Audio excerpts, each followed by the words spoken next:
రెండవ సమూయేలు గ్రంథం 7వ అధ్యాయం 20-29 వరకు చదువుకుందాం.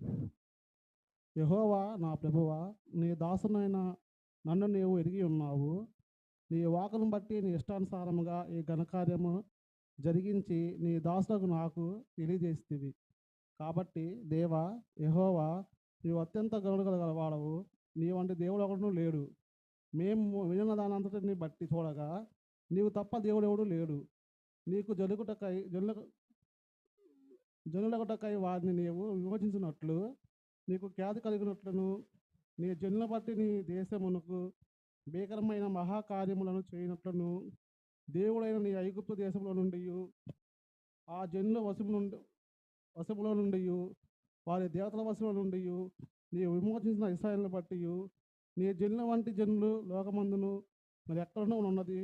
మరియు యెహోవా నీవు వారికి దేవుడవై ఉండి వారు నిత్యము నీకు ఇశ్రాయేలులకు పేరు గల జనులై ఉన్నట్లుగా వారిని నిర్ధారణ చేస్తేవి.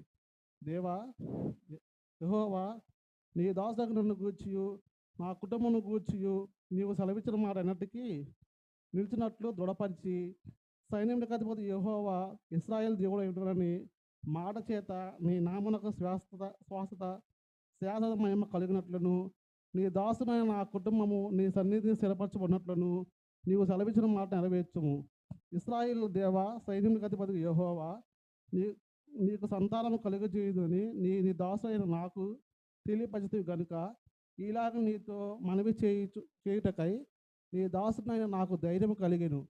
యెహోవా నా ప్రభువా, మేలు చేయదలచినది నీవు నీ దాసునైన నాకు సెలవిస్తున్నావే.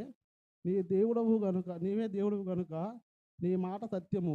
దయచేసి నీ దాసునైన నా కుటుంబము నిత్యము నీ సన్నిధిలో ఉండినట్లు దానికి ఆశీర్వదించుము. యెహోవా నా ప్రభువా, నీవు సెలవిచ్చి ఉన్నావు. నీ ఆశీర్వాదం నుండి నా కుటుంబం నిత్యము ఆస్వాదించబడునుగాక. దేవుడు పరిశుద్ధ వాక్కు మనకు దీవించునుగాక.